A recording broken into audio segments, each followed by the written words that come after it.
Queen Seraphina of House Valerius did not scream. She did not cry. She did not reach for the heavy silver goblet of wine trembling in her gloved hand.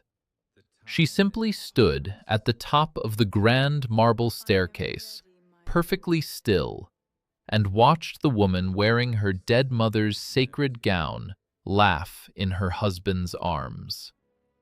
The grand chandelier ballroom of the Obsidian Keep glittered with cold blue candle flame. The Frost Iron Kingdom's finest nobles raised their crystal glasses. The court musicians played a slow, sweeping waltz, and Seraphina smiled. Not because she was fine, but because in that exact moment, something inside her stopped breaking and started building. The summer solstice ball was supposed to be a triumph. Seraphina had spent 3 months organizing every detail of the evening, navigating the treacherous politics of the noble factions, and ensuring the kingdom's borders were secured with fresh trade agreements. She had worn a pale blue day dress, unadorned and practical, saving her regal presence for the right moment. She had been waiting for the right moment for 3 years. 3 years of marriage to King Kalen. 3 years of ruling a kingdom that only saw her as a treaty on paper, a necessary alliance with a fallen house. Kalen stood at the center of the ballroom floor. He was a man carved from the very ice of his kingdom, lean, commanding, his sharp jaw set above a high-collared black velvet coat fastened with silver clasps. His silver-gray eyes catalogued everything in the room, yet gave nothing away. He was a king who trusted no one, a man whose mother had abandoned him to a cruel court at 16, teaching him that love was a vulnerability he could not afford. And yet, tonight, he allowed Mistress Ilara to rest her hand intimately on his arm. Ilara, the daughter of the kingdom's most powerful duke. She possessed the kind of breathtaking, aggressive beauty that demanded the attention of every man in the room. Spun gold hair piled high, ice blue eyes gleaming with smug entitlement. Surprised. But it was not Ilara's presence that stopped the breath in Seraphina's lungs. It was what she was wearing. Ivory silk, delicate handmade Brussels lace at the collar, and tiny, meticulously embroidered silver forget-me-nots trailing along the hem. Seraphina's knuckles went entirely white around the stem of her goblet. A single drop of dark red wine slipped over the silver rim, falling onto the pale blue cuff of her sleeve. It looked like a drop of fresh blood. She did not wipe it away. That gown was not just silk and thread. It was the dress her mother had worn on the day she unified the Southern Territories. It was the dress her mother had folded into cedar paper with trembling, feverish hands just weeks before she died, whispering, "Save this for the day you claim your true power, Sarah." Seraphina had kept it locked in a cedar chest in the East Wing. She had checked on it only a month ago, and now it was draped over the shoulders of a woman who viewed the royal court as a playground, sweeping across the obsidian floor while the king looked on with a faint, indulgent tilt to his head. "Goodness, doesn't Lady Ilara look radiant tonight?" a noblewoman whispered at the base of the stairs, purposely loud enough for Seraphina to hear. "The king is exceedingly generous to his favorites," another replied. Seraphina took a slow, measured breath. The air in the keep was always cold, but the chill in her chest was absolute. She descended the stairs. She did not rush. Every step was deliberate, echoing faintly over the music. She moved through the crowd, ignoring the sudden hushed whispers that parted the nobles like a blade through water. She stopped exactly 3 paces from the king and his mistress. Ilara turned, her ice blue eyes flashing with calculated triumph. "My queen?" Ilara said, her voice dripping with artificial warmth. "What a magnificent celebration! You must be exhausted from arranging the flowers." "I am never too exhausted to appreciate a beautiful piece of work, Lady Alara," Seraphina said. Her voice was level, echoing with an unshakable stillness. "Especially the embroidery on your hem. The silver forget-me-nots are quite distinct." Alara smoothed her hand down the ivory silk, a deliberate, mocking gesture. "Are they? The king was so generous as to offer it to me. He mentioned it was simply sitting in a dusty chest, entirely unused." Seraphina did not look at Alara. She shifted her dark, fathomless green eyes to Kaelin. The king met her gaze. His expression was unreadable, the heavy iron signet ring on his finger glinting in the candlelight. But as he looked at her pale face, and then down to the single drop of red wine staining her blue cuff, a microscopic shift occurred in his silver eyes. Something that wasn't quite ease. "My mother spent 3 months embroidering those flowers," Seraphina said to the king. The words were quiet, meant only for him, but they carried the weight of an executioner's blade. Her hands were bleeding by the time she finished. Kaelin's jaw tightened. "Seraphina," he started, his voice a low, guarded rumble. "I was not aware," sarcastic. "It does not matter what you were aware of, Your Grace," Seraphina interrupted smoothly. "It matters what is done." She did not wait for his response. She did not cause a scene, nor did she demand the dress be stripped from Alara's back. A true queen did not beg for respect. She commanded it. Exhales sharply. Seraphina inclined her head with absolute, terrifying dignity, turned her back on the king of the Frost Iron Kingdom, and walked out of the grand chandelier ballroom. She did not go to her chambers to weep. She walked deep into the bowels of the Obsidian Keep, the air growing colder with every step, the sound of the waltz fading into nothingness. Curious, she carried a small, leather-bound ledger in her hand. She stopped before a heavy iron door that had not been opened in 2 decades. Curious, the Royal Archive, the true resting place of the Founders' Treaty. She pressed her hand against the frozen metal, the wine stain on her cuff burning like a promise. "You want to play with crowns and silk," she thought, the absolute chill of the keep settling into her bones. Determined, "Let us see how well you play with the law." The air inside the Royal Archive tasted of dust and frozen time. Seraphina did not sleep. Sighs. She sat at the heavy oak table in the center of the subterranean vault, surrounded by towering shelves of parchment and leather.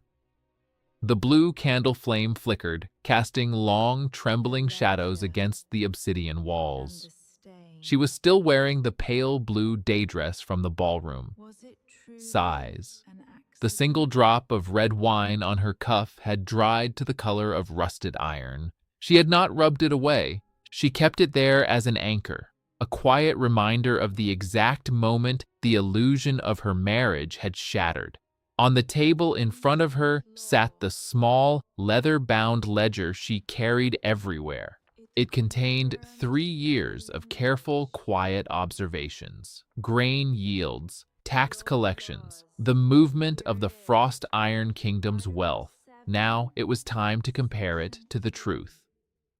Determined, Seraphina reached for the heavy wooden cylinder that had not been moved in 20 years. She broke the ancient wax seal. She unrolled the Founders' Treaty, the original document that had forged the kingdom and defined the power of the throne.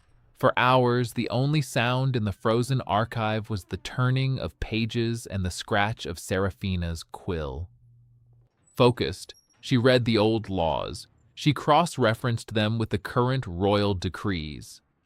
By dawn, the picture was painfully, brilliantly clear. Surprised, the Duke of Vane, Alara's father, had not just been enjoying the king's favor, he had been systematically rewriting the kingdom's operational laws. The decrees passed in the last decade had subtly stripped the queen's authority over the royal treasury, funneling the kingdom's surplus directly into the duke's northern provinces. The noble council was not advising the king. They were bleeding him dry. Sighs, and Kalen, in his cynical desperation to maintain political stability and avoid the chaos of his youth, had let them do it. The heavy iron door of the archive groaned, shattering the silence. Seraphina did not jump. She smoothly closed the Founder's Treaty and rested her hands on top of her leather ledger.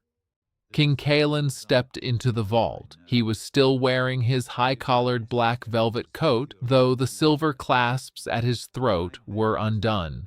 He looked tired, the graying hair at his temples catching the dim light. He had been searching for her. He stopped on the other side of the oak table. His silver-gray eyes swept over the mountains of open documents, then fell on her face. He noticed the dried wine stain on her cuff. "You missed the morning council," he said. His voice was a low, measured rumble echoing off the stone. Sighs. "I found better company among the dead," Seraphina replied evenly. Kalen's jaw tightened. He walked slowly along the edge of the table, frustrated. Alara meant no disrespect last night. The dress was found in a forgotten chest. She simply admired the craftsmanship. Seraphina looked at him. Really looked at him. She saw the iron walls he had built around himself. She saw a man who believed that if he controlled the narrative, he controlled the truth. "Vanity is wearing a stolen necklace, Kalen," she said, her voice completely devoid of anger. "Wearing a dead queen's sacred heirloom before the entire noble court is not admiration. It is a declaration of power." He stopped pacing. He leaned his hands heavily on the table, the iron signet ring catching the candlelight. "The Duke of Vane secures our northern borders. His faction provides half of our standing army. Alara is his only daughter. Indulging her vanity is a small price for stability." Thoughtful. "Is it?" Seraphina asked quietly. She tapped her leather ledger. "Because according to the current tax records, the Duke of Vane's provinces have claimed exemption from the winter levy for 3 years. He is not securing your borders. He is building his own treasury with your gold." Kalen sighed. Sighs. It was the heavy, exhausted sound of a man who did not want to hear complicated truths. "It is practical politics, Seraphina. It is the cost of keeping the peace. You are overthinking a piece of silk." The words landed between them, cold, final, blind. Seraphina did not argue. She did not raise her voice or demand he open his eyes. Sighs. She understood with absolute clarity that Kalen Ashford of House Valerius would never see the truth if she simply handed it to him. He respected power. He respected action. "Perhaps," Seraphina said. She pulled her hands back and folded them in her lap. Kalen looked relieved. He stood up straight, assuming the matter was closed. "Return to your chambers. Get some sleep. I will have the dress returned to storage by evening." Smoothly. "That will not be necessary," she said smoothly. "She may keep it." Kalen frowned, his silver eyes narrowing in slight confusion, but he did not question his good fortune. Curious, he turned and walked out of the archive, the iron door clicking shut behind him. Seraphina sat in the silence for a full minute. Sighs. Her breathing was slow, deep, steady. She opened her ledger again. She turned to a specific page. "Lord Morvan, the Duke of Vane's most vital ally and the man who controlled the kingdom's eastern trade route. According to the forged laws, the Queen had no authority over trade disputes. But according to the Founder's Treaty, the Queen had absolute unilateral authority to seize the assets of any lord found guilty of tax evasion. And Lord Morvan was very, very guilty." Pause. Seraphina reached for a fresh sheet of heavy parchment. She dipped her quill in black ink. She did not draft a request. She wrote a royal command stripping Lord Morvan of his trade rights and freezing his assets, effective immediately. Then she reached into the hidden pocket of her dress and pulled out a heavy object she had not used in 3 years. Determined, the true royal seal of the queen. She melted the blue wax. Focused. She pressed the silver crest of her mother's house into the parchment. The strike was clean. Perfect. She was not going to fight the king's mistress. She was going to dismantle the king's entire corrupt court, one lord at a time, until he had nothing left to lean on but the truth. Resolved. The pale blue day dress fell to the cold stone floor of the queen's chambers. Seraphina looked down at the rusted drop of wine on the cuff. Sighs. She had worn it through the night. She had let it anchor her through the frozen hours in the archive, a quiet reminder of what waiting had cost her. But the waiting was done. She called for her handmaidens. She did not ask for the soft, unadorned fabrics she had worn for 3 years to make herself small and agreeable to a court that despised her. She asked for the midnight blue court gown. It was heavy, made of stiff velvet that moved like liquid shadow. Across the bodice, embroidered in thick, unyielding silver thread, was the crest of House Valerius. It was not a dress made for dancing or for standing quietly in the background. It was armor woven from silk and status. Seraphina had her chestnut hair pulled up into a strict, immaculate crown braid. No loose curls, no softness. Determined, she picked up the leather-bound ledger. She picked up the sealed parchment. She walked toward the high noble courtroom. The morning council was already in session. The massive obsidian doors were closed, guarded by 2 sentries of the royal vanguard. Inside, the kingdom's wealthiest lords were discussing the allocation of the winter trade taxes. Lord Morvan, a heavy-set man with the oily confidence of someone who has never been told no, was speaking. He was the Duke of Vane's most vital ally, the man who controlled the eastern trade routes and, by extension, a third of the kingdom's wealth. "The eastern roads are impassable, Your Grace," Morvan was saying, his voice carrying through the thick wood of the doors. Sarcastic. "We must retain the surplus tariffs within the province to ensure the merchants are protected. The crown's cut must be delayed until spring." It was a lie, a profitable, well-rehearsed lie that the council had been telling for 3 years. Determined, Seraphina did not ask the guards to announce her.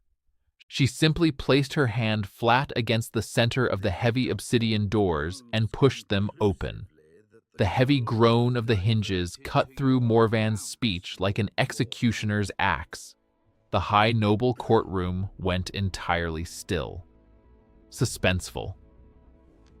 The fire in the hearth seemed to dim as every head turned toward the entrance.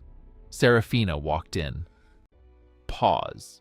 The rhythmic, echoing click of her heels against the polished stone was the only sound in the vast chamber. The nobles parted before her instinctively, stepping back from the midnight blue velvet and the absolute, terrifying calm in her dark green eyes. King Kalen sat at the head of the long iron table. He froze, his silver eyes locked onto her, registering the heavy gown, the strict braid, the posture of a woman who had come not to attend a meeting, but to end one. Surprised, he looked for one unguarded second, completely disoriented. In the gallery above, Mistress Alara leaned over the railing, her smug smile faltering as she took in the queen's altered presence. Seraphina did not look at Alara. She walked directly to the center of the council table, stopping opposite Lord Morvan. "The eastern roads are not impassable, Lord Morvan," Seraphina said. Her voice did not raise. It did not need to. It carried perfectly in the breathless silence. Sarcastic, The snows have not yet reached the lower passes, and merchant caravans arrived at the southern gate just this morning. You are not protecting merchants, you are stealing from the crown." Morvan's face darkened, a flush of insulted pride rising to his cheeks. He looked past her to the king. "Your Grace, I am not accustomed to having my honor questioned by someone who does not understand the complexities of trade," calmly. "And I am not accustomed to being stolen from," Seraphina said smoothly. Before Morvan could speak again, she dropped the sealed parchment onto the iron table. Dramatic pause. The heavy blue wax, stamped with the true royal seal of the Queen, caught the candlelight. "By the authority of the Founders' Treaty, Article 4, Section 2, Seraphina recited, her memory flawless, her tone like cutting ice. Stern, the Queen Consort holds absolute unilateral authority to seize the assets of any provincial lord found guilty of intentional tax evasion against the crown." She placed her leather-bound ledger next to the decree. "You have claimed winter exemptions for 3 consecutive years while operating the eastern trade routes at full capacity," she continued. "You owe the royal treasury 80,000 gold pieces. Effective immediately, your trade rights are suspended, your provincial assets are frozen, and your personal treasury is forfeit to the crown until the debt is paid." The silence in the courtroom sharpened into something dangerous. Tense, Morvan laughed. Disbelief. It was a short, breathy sound of sheer disbelief. "This is absurd. You have no authority. I over the eastern routes. The king's decree last year explicitly placed provincial tariffs under the council's jurisdiction." "The king's decree," Seraphina said, turning her gaze slowly to Kaelin, "cannot override the Founders' Treaty without a unanimous vote from the high houses, a vote that was never taken. The decree you hide behind is legally void." Every eye in the room darted to King Kaelin. Kaelin stared at the blue wax seal on the table. He knew the Founders' Treaty. He knew she was right. If he openly defied the treaty now, he would undermine the very legal foundation that gave his own throne legitimacy. He looked up from the parchment to his wife. He saw the cold intellect in her eyes. He saw the leather ledger, and he suddenly understood that she had not just been arranging flowers for 3 years. She had been mapping his kingdom's corruption. "Your Grace," Morvan demanded, his confidence cracking, "surely you will not allow this." Kaelin's jaw tightened. He looked at the Duke of Vane, who was staring at Seraphina with cold, calculating murder in his eyes. Then, Kaelin looked back to the Queen. "The seal is valid," Kaelin said softly, the words costing him a visible effort. "The order stands." Morvan went pale. In the gallery, Ilara gripped the railing so hard her knuckles turned white. Seraphina did not smile. She did not linger to enjoy her victory. Surprised, she simply picked up her leather ledger, turned her back on the stunned council, and walked out. But as the heavy obsidian doors closed behind her, she knew the war had truly begun. The Duke of Vane was a man who eliminated his obstacles, and Seraphina had just proven that she was the most dangerous obstacle in the Frost Iron Kingdom. Determined, the gold flowed back into the royal treasury within 3 days. Lord Morvan's assets were seized without a drop of blood spilled, purely by the unbreakable authority of the Founders' Treaty. The eastern trade routes stabilized. The winter tariffs, which had mysteriously vanished for 3 consecutive years, were suddenly accounted for. King Kaelin sat in his private solar, looking at the newly balanced financial reports. He stared at the numbers until the black ink seemed to blur against the parchment. Sighs. For a decade, he had believed that allowing the Duke of Vane and his noble faction to skim from the crown was a necessary political compromise. He had believed it kept the Frost Iron Kingdom stable. He had believed he was in control. Frustrated, he had been a fool. Kalen stood up, the heavy silver clasps of his coat clinking softly in the quiet room. He walked out of the solar and moved through the winding, shadowed corridors of the Obsidian Keep. He did not bring his guards. He did not announce his presence. He walked to the east wing, to the chambers he had largely ignored for 3 years, determined Seraphina was not there. She was holding court in the lower halls, receiving petitions from the merchants who had been historically locked out by the Duke of Vane. Kalen stepped into her private study. It was a stark, immaculate room. No tapestries, no idle luxuries, just a heavy oak desk, a wall of meticulously organized archives, and the faint, lingering scent of cold air and ink. On the center of the desk sat the small, leather-bound ledger. Size. Kalen hesitated. He was a king. He did not spy on his wife. But the iron walls he had built around his mind were cracking, and the light bleeding through was too bright to ignore. Curious. He reached out. His gloved hand brushed the worn leather cover. He opened it. He expected to find a list of grievances. He expected to find the bitter complaints of a woman who had been humiliated at a summer ball, whose mother's sacred dress had been paraded on the shoulders of a mistress. Surprised, instead, he found the architecture of a kingdom. Page after page of precise, elegant handwriting detailed the exact mechanisms of the noble council's theft.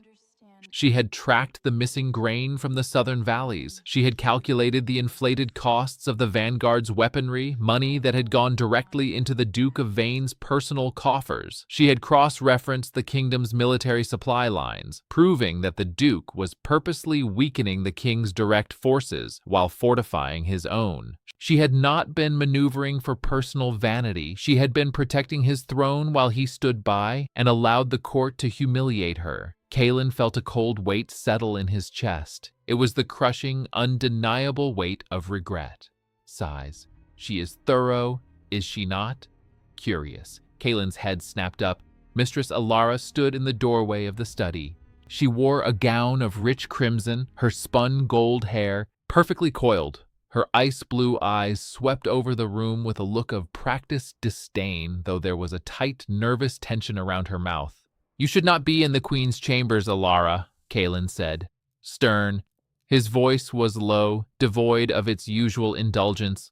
Alara stepped inside, closing the heavy oak door behind her. She moved with a slow, deliberate grace, coming to stand beside him. "And neither should you, Kalen, unless you are finally seeing what she is truly doing." Kalen closed the ledger. "I am seeing that my noble council has been stealing from the crown." "You are seeing what she wants you to see," Ilara countered smoothly. She placed a pale hand on his arm. He did not lean into the touch. "She humiliated Lord Morvan to cripple my father's influence. She is stripping away your allies, Kalen, one by one, leaving you isolated." "She is enforcing the law," Kalen said, though his voice lacked its usual iron certainty. Alara stepped closer. She knew him. She had spent years learning the exact shape of his scars. "She is building her own power," Alara whispered, her voice like silk wrapping around a blade. "She is securing the merchants. She is taking control of the treasury. When she has everything, what use will she have for you?" Kalen went rigid, surprised. "She is a woman of cold ambition, Kalen," Alara continued softly, pressing the dagger into his oldest, deepest wound. "Do not be blind. When she no longer needs you, she will leave, just like your mother did. She will leave you with a fractured court and an empty throne." The air in the study seemed to freeze. Kalen looked down at Alara. The mention of his mother was a calculated strike, designed to trigger the defensive paranoia that had ruled his life since he was 16. Before he could answer, the door opened. Seraphina stood in the threshold. She wore her midnight blue court gown, the silver crest of House Valerius gleaming on her chest. Her dark green eyes took in the scene, her husband, his mistress, and her leather ledger resting under Kalen's hand. She did not flinch. Surprised, she did not raise her voice. "If you wish to review the estate accounts, Kaelin, you need only ask," Seraphina said, her voice echoing with absolute, terrifying calm. "You do not need to bring an audience." Ilara's eyes flashed with venom. Sarcastic. "I was just leaving, Your Grace. The king and I were discussing matters of treason." Seraphina slowly walked into the room, calmly. "Then you should hurry, Lady Ilara. I hear the penalty for it is quite severe." Ilara stiffened, then swept out of the room, leaving Kaelin and Seraphina alone in the heavy silence. Kaelin looked at his wife. He looked at the flawless posture, the impenetrable dignity that refused to crack. Quietly, "Why did you not show me this ledger 3 years ago?" he asked quietly. Sarcastic. "Because 3 years ago, you would have burned it to keep her father happy," Seraphina replied. Kaelin had no answer. He knew she was right. Heavy, hurried footsteps echoed in the stone corridor outside. Surprised, the captain of the Royal Vanguard appeared in the doorway, his face pale, gripping a sealed document. "Your Grace," the captain breathed heavily, looking between the king and the queen. Tense. "The Duke of Vane has called an emergency session of the High Council. He has presented sworn testimonies and intercepted letters." The captain swallowed hard. Pause. "Letters proving that the Queen has been conspiring with the southern armies to overthrow the throne." The word treason hung in the cold air of the study, heavy and metallic as an executioner's blade. King Kaelin did not hesitate. Determined, the vulnerable, conflicted man of a moment ago vanished, instantly replaced by the Iron King of House Valerius. He stepped past Seraphina, extending a gloved hand to the captain of the Royal Vanguard. "Show me," Kaelin commanded. Stern. The captain's hands trembled slightly as he handed over a stack of thick parchment. Nervous. "The Duke of Vane intercepted a courier at the northern pass at dawn, Your Grace. The letters bear the royal seal. They outline a transfer of gold, the exact amount seized from Lord Morvan to the southern rebel factions." Kaelin unrolled the first letter. His silver-gray eyes scanned the ink. The handwriting was an impeccable forgery, mimicking the elegant, sweeping strokes of Seraphina's hand. At the bottom of the page, stamped in dark blue wax, was the crest of her mother's fallen house. The silence in the room stretched, pulling tighter and tighter until it threatened to snap. Tense, Kaelin looked up slowly.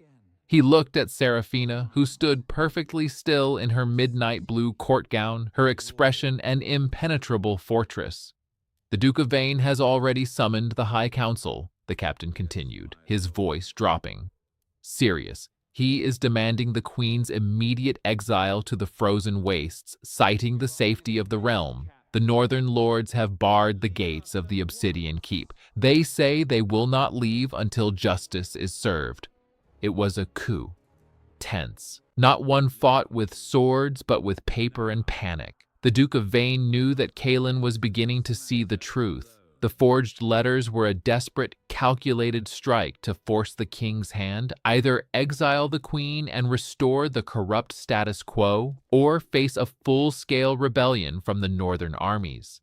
Kaelin looked at the forged letters. Then he looked at the small, leather-bound ledger still resting on the oak desk. 2 sets of ink, 2 different truths. "Leave us," Kaelin said to the captain, commanding. "Your Grace, the Council." "I said leave us." Kaelin's voice dropped to a dangerous, echoing growl. Shouting, the captain bowed deeply and hurried from the room, closing the heavy door.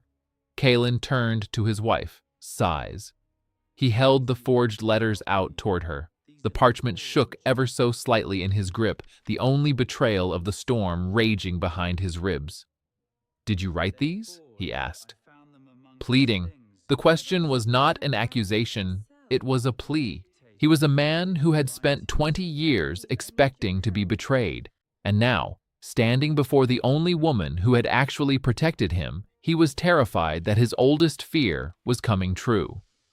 Seraphina did not take the letters. She merely glanced at them. It took her less than 3 seconds to spot the flaw. The wax seal was perfect, yes, but the ink used for the signature was iron gall mixed with pine soot, a cheap northern blend. Seraphina only ever used pure carbon ink imported from the eastern coast. She could point it out right now. She could prove her innocence in the quiet of this study. But if she did, she knew exactly what Kalen would do. He would take the letters, confront the Duke of Vane in private, and bury the scandal to avoid a civil war. Ilara would remain at court. The corrupt nobles would keep their titles. The rot in the Frost Iron Kingdom would remain hidden behind closed doors.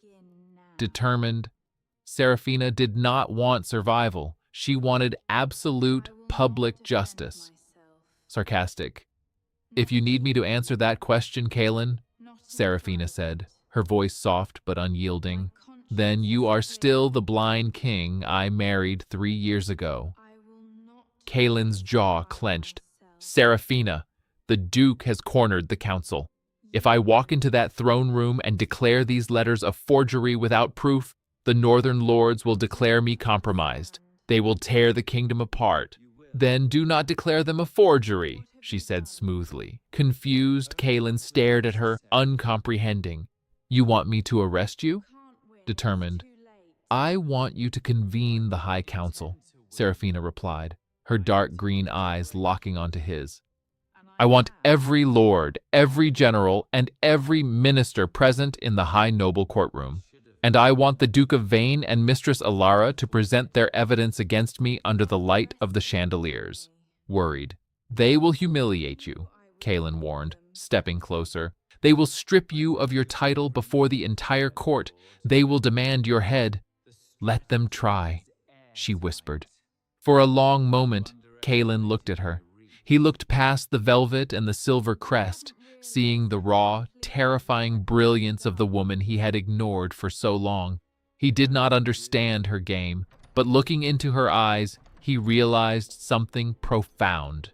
Surprised, she was not a victim waiting for her king to save her. She was a queen orchestrating a slaughter. Kalen stepped back. He lowered the letters, shouting, "Guards!" he called out. The heavy oak doors opened. 2 sentries of the royal vanguard stepped inside, their faces grim.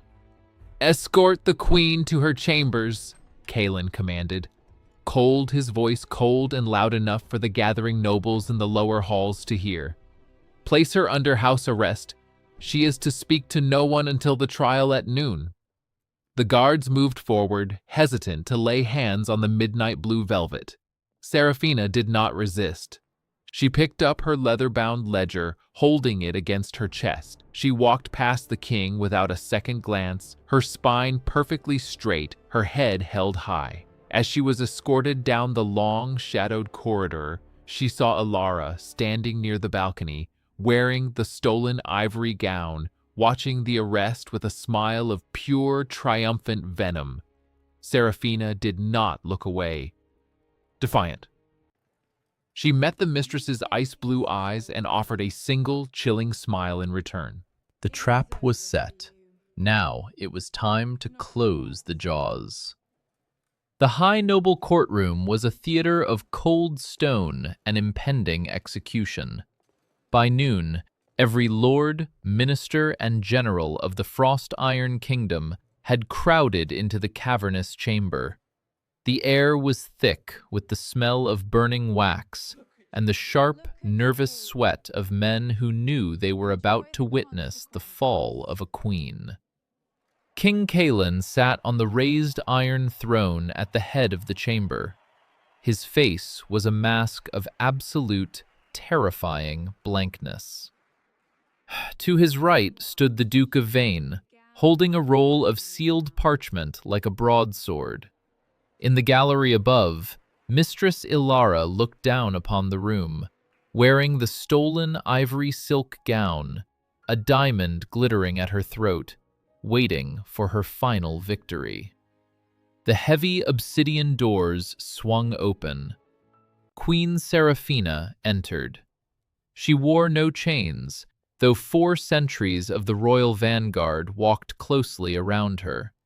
She was still dressed in the midnight blue court gown, the silver crest of House Valerius gleaming over her heart. She carried her small, leather-bound ledger. She did not look like a woman walking to her exile. She looked like a judge walking to the execution block. The murmurs of the nobility died instantly. The rhythmic click of her heels against the stone floor echoed through the absolute silence. She walked to the center of the chamber and stopped before the Iron Throne. She did not bow. "Seraphina of the Southern Houses," the Duke of Vane boomed, his voice carrying the arrogant weight of a man who believed he had already won. "You stand accused of high treason against the crown. We have intercepted correspondence bearing your seal, authorizing the funding of rebel factions in the southern territories. What say you?" Seraphina looked at the Duke. Her dark green eyes were pools of frozen, fathomless water. "I say," Seraphina replied, her voice ringing clear and steady through the vast hall, "that if you are going to forge my signature, Duke of Vane, you should not be so frugal with your ink." A ripple of shocked whispers swept through the nobles. The Duke's face darkened. He stepped forward and slammed the forged letters onto the center table. "The royal seal is unbroken. The handwriting is a perfect match. You cannot lie your way out of treason, woman." Seraphina stepped toward the table. The guards shifted, but a sharp, infinitesimal gesture from King Kalen kept them in place. Seraphina looked down at the letters. She did not touch them. "The seal is authentic. The handwriting is a clever imitation," Seraphina said, projecting her voice so the lords in the furthest corners could hear, confident. "But the ink is iron gall mixed with pine soot, a cheap, acidic blend manufactured exclusively in your northern provinces, Duke of Vane. It fades to a dull brown when it dries." She reached into the hidden pocket of her gown and pulled out a small glass vial, placing it onto the iron table with a sharp clink. "I only use pure carbon ink imported from the eastern coast," Seraphina stated, proud. "It dries pitch black and does not degrade. Any scholar in the Royal Archive can verify it in 10 seconds. A true queen does not write treason with cheap mud." The silence in the courtroom grew heavy. Tense. Several lords shifted uncomfortably, their eyes darting between the letters and the Duke. The Duke of Vane's jaw worked furiously. "A desperate technicality. You changed your ink to cover your tracks." "I do not need to cover my tracks," Seraphina said, her voice dropping to a low, lethal timbre, intense, "because I am not the one stealing from this kingdom." Before the Duke could speak, Seraphina slammed her leather-bound ledger onto the table, right on top of the forged letters. Shouting, "For 3 years," Seraphina commanded the room, "this noble council has told the king that the treasury is strained. You have claimed that the northern borders require constant funding, that the winter tariffs are necessary, and that the vanguard's weaponry must be purchased at double the market rate." She opened the ledger. Pause. She did not need to read the pages. She had memorized them.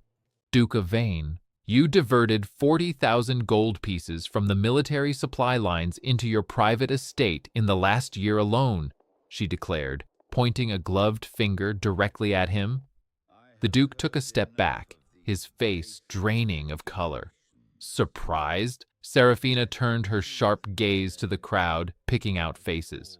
"Lord Herring, you forged the grain yields in the western valleys, starving the king's garrisons to sell the surplus across the border.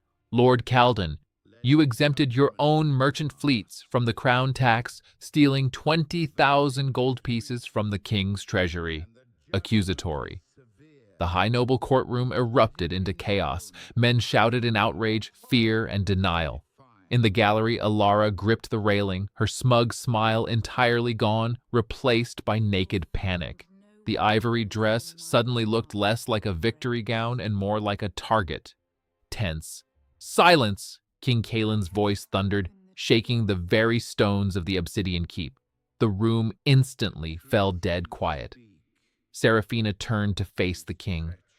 Determined, she stood tall, bathed in the candlelight, the undeniable, absolute authority of a true queen radiating from her very bones.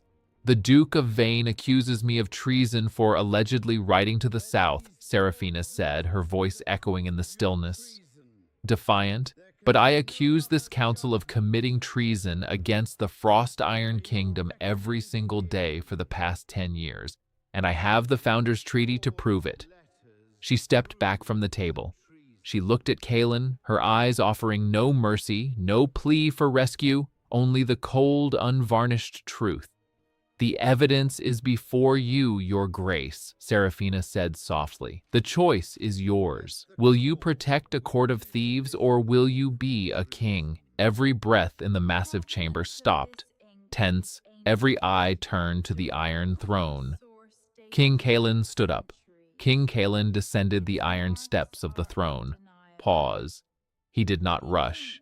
He moved with the slow, terrifying deliberation of an avalanche that had finally broken loose. The heavy silver clasps of his black velvet coat gleamed in the dim light.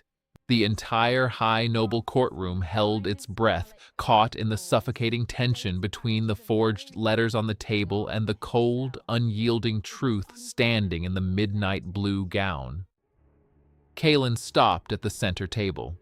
Exhales sharply. He looked at the Duke of Vane. The Duke's face was slick with a cold sweat, his arrogant posture crumbling under the king's silent, crushing stare. Then, Kaelin looked at Seraphina. He saw the iron in her spine. He saw the absolute, uncompromising dignity of a woman who had meticulously mapped the rot of his kingdom while he had blindly enjoyed its comforts. She had not asked him to save her. Sighs. She had forced him to see. Kaelin reached out and picked up the forged treason letter. He did not read it again. He walked to the massive iron candelabra standing beside the center table. Without a single word, he thrust the parchment directly into the blue flame. The courtroom gasped collectively as the fire caught. The cheap northern ink and the false seal curled and blackened, turning into fragile, smoking ash that drifted down onto the polished obsidian floor. "Your Grace!" the Duke of Vane shouted, his voice cracking with panic. "That is the evidence of her treason! You are protecting a traitor!" "I am executing a lie." Kaelin's voice vibrated through the chamber, low and absolute. He turned back to the table and placed his hand flat on Seraphina's leather-bound ledger. "This is the evidence, and it condemns you, Duke of Vane." The Duke stepped back, his eyes darting wildly toward the doors. "You cannot do this. Half the vanguard answers to my coin. The northern armies will march on the Obsidian Keep if you lay a hand on me." "Let them march," Kaelin said softly. "I would rather rule a kingdom of ash than a court of thieves." Kaelin raised his hand. The heavy iron signet ring caught the candlelight. "Captain of the vanguard," Kaelin commanded. The captain, who had escorted Seraphina into the room, stepped forward instantly, drawing his heavy broadsword. The sound of ringing steel echoed like a death knell. "Arrest the Duke of Vane," Kaelin ordered, his voice echoing off the stone walls. "Arrest Lord Herring, arrest Lord Calden, strip them of their titles, seize their lands, and throw them in the lowest cells of the keep. They will stand trial for high treason against the royal treasury." Chaos erupted. The corrupt lords shouted in protest, trying to draw their ceremonial daggers, but the vanguard moved with ruthless efficiency. Armored guards flooded the chamber, seizing the Duke and his allies, forcing them to their knees on the cold stone. The Duke of Vane screamed curses, promising civil war, but Kaelin did not even blink. The king had just burned down his own political foundation. He had shattered the alliances that had kept him on the throne for a decade, and he had done it without a second of hesitation. But the execution of justice was not yet finished. Kaelin turned his silver-gray eyes upward, looking into the gallery. Mistress L. Era was frozen against the railing. Her face was as pale as the ivory silk she wore. The smug entitlement that had defined her existence in the Frost Iron Kingdom was entirely gone, replaced by naked, shivering terror. "Bring her down," Kaelin commanded, stern. Two guards grabbed Alara by the arms, dragging her away from the railing and forcing her down the spiral stone staircase. She stumbled into the courtroom, breathless and trembling. She looked around desperately for her father, but the Duke of Vane was already being chained and dragged toward the heavy doors. Alara fell to her knees before the iron throne. "Kaelin, please," she sobbed, the polished, musical voice shattering into pathetic desperation. Crying, "I knew nothing of the theft. I only did as my father instructed." Kaelin looked down at her. There was no warmth in his face. There was no trace of the indulgence he had shown her for 3 years. He saw her clearly now, a parasite dressed in a queen's legacy. "You are wearing the sacred heirloom of the queen's house," Kaelin said. His voice was dead, devoid of all emotion. "Cold. You have no right to its threads. You have no right to its history." He gestured to one of the guards. "Bring a servant's cloak." A rough, undyed woolen cloak was brought forward and tossed onto the floor beside Alara. Stern. "Take it off," Kaelin commanded. Alara choked on a sob, looking up in horror. "Your Grace, please, not here, not before the court," whispers. "You paraded that gown before this court to humiliate my queen," Kaelin said, his voice dropping to a whisper that carried to every corner of the silent room. "You will leave it here. Take it off." Trembling violently, her tears ruining her pristine makeup, Alara reached for the delicate laces at her back, crying. The entire high, noble courtroom watched in absolute, punishing silence. Pause. No one spoke, no one looked away. It was a public, methodical dismantling of a usurper's pride. Alara slipped out of the ivory silk, pulling the rough woolen cloak tightly around her shoulders. She looked small, pathetic, erased. "Escort her from the keep," Kaelin ordered, cold. "If she steps foot in the capital again, she will hang." The guards hauled Alara to her feet and dragged her out of the chamber. Her weeping echoed down the long corridor until the heavy obsidian doors finally slammed shut, sealing the courtroom. The silence that followed was deafening. The ivory silk gown lay pooled on the dark stone floor, the silver forget-me-nots catching the light of the chandeliers. King Kaelin stood in the center of the shattered court. Sighs, he had torn his kingdom apart. He had severed his greatest alliances. He had publicly destroyed the woman he had favored. Slowly, Kaelin turned to face Queen Seraphina. She had not moved. She stood in her midnight blue velvet, her leather ledger still resting on the table, her dark green eyes completely unreadable. The king had executed her enemies, but as he looked into her eyes, nervous, he knew the hardest trial was only just beginning. The high noble courtroom was entirely motionless. The corrupt lords had been dragged to the dungeons. The false queen had been cast out in a servant's rough wool. The only people remaining in the vast, shadowed hall were the lesser nobles, the loyal generals, and the sentries of the vanguard. They all held their breath, their eyes fixed on the center of the room. Tense, King Kaelin stood alone on the obsidian floor. He looked down at the ivory silk gown abandoned on the stone. Slowly, the Iron King knelt. He did not call for a servant. He reached out with his own gloved hands and gathered the silk. He touched the delicate Brussels lace and traced the silver forget-me-nots that Queen Seraphina's mother had embroidered with bleeding hands. He lifted the gown with a quiet, profound reverence, holding it carefully over his arm. Sorrowful. Then Kaelin walked toward Seraphina. She stood by the iron table in her midnight blue velvet, her leather-bound ledger resting beneath her hand. Her dark green eyes watched his approach, unreadable and perfectly calm. She did not brace herself. She did not soften. She simply waited, an immovable force of absolute dignity. Kaelin stopped one pace away from her.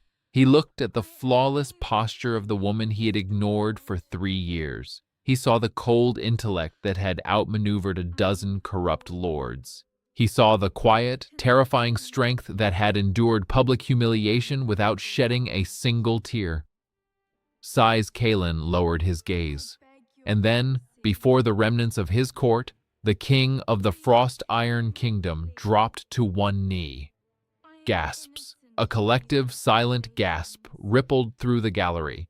Kings did not kneel, not for treaties, not for lords, and certainly not for their wives. But Kaelin was not kneeling as a monarch making a polity, concession. He was kneeling as a man stripped of his armor, offering his absolute surrender to the only person who had ever told him the truth. Softly, he held the ivory silk gown up to her. "I looked at you for 3 years," Kaelin said, his voice raw, echoing softly off the high stone walls. "And I only saw what my fear allowed me to see. I expected you to leave me, just as my mother did. So I built walls of ice and iron, and I let fools humiliate you because it was easier to be blind than to risk trusting anyone." Seraphina looked down at him. She did not immediately reach for the dress. "You burned your alliances today, Kaelin," she said. Her voice was not cruel, but it was incredibly precise. "You tore down the foundation of your own court. Do not tell me you did it simply out of guilt." "I did not do it out of guilt," Kaelin replied, looking up to meet her fathomless green eyes. "I did it because I would rather rule a kingdom of ash with you than a kingdom of gold with anyone else. You did not ask me to save you, Seraphina. You saved my throne." From my own cowardice. He carefully placed the ivory gown onto the iron table, resting it gently beside her leather ledger. Then, Kaelin reached for his right hand. He pulled the heavy iron signet ring from his finger, the absolute symbol of the king's unilateral power. He placed the iron ring onto the table, right next to the blue wax seal of the queen. "I am sorry for the dress," Kaelin said, his voice dropping to a whisper meant only for her. "I am sorry for the silence. And I am sorry that it took me 3 years to understand that the greatest power in this kingdom was never the crown. It was you." Seraphina stood in the candlelight, looking at the iron ring resting beside her seal. She thought about the single drop of red wine that had stained her pale blue cuff. She thought of the frozen hours in the archive, the meticulous calculations, and the absolute refusal to break. She had not waited for him to hand her a kingdom. She had seized it herself. And because she had seized it, he was finally worthy of standing beside her. "Sorry is not a foundation, Kaelin," Seraphina said quietly. "I know," he answered, still kneeling on the cold stone. "But truth is, and the truth is, I am choosing you, not as a treaty, not as a shadow, as my equal, as my queen." Seraphina looked at the iron ring, then at the man offering it. Slowly, the absolute rigidity in her spine softened, just a fraction. The ice in her dark green eyes melted into something warm, deep, and fiercely alive. She reached out. She did not take the ring or the dress. She offered her hand to her husband. Kaelin took it, His grip was firm, desperate, like a man who had been drowning for 20 years and had finally found the surface. She pulled gently, and he rose to his feet. They stood together before the center table, shoulder to shoulder, the midnight blue velvet brushing against the black high-collared coat. In the gallery above and on the courtroom floor below, the remaining lords and generals moved as one. They stepped out from the shadows, lowered their heads, and sank to their knees. It was not a bow of protocol. It was a bow of absolute, reverent submission to the woman who had cleansed their realm. Seraphina looked out over the bowing court of the Frost Iron Kingdom. She had not cried for a stolen dress. She had not begged for a king's affection. She had simply stood up straight, spoken the truth, and forced the entire world to measure up to her worth. She squeezed Kaelin's hand. He held on, and for the first time in his life, the king smiled without a trace of shadows. The court was silent. The winter wind howled against the Obsidian Keep, and the true queen finally took her throne.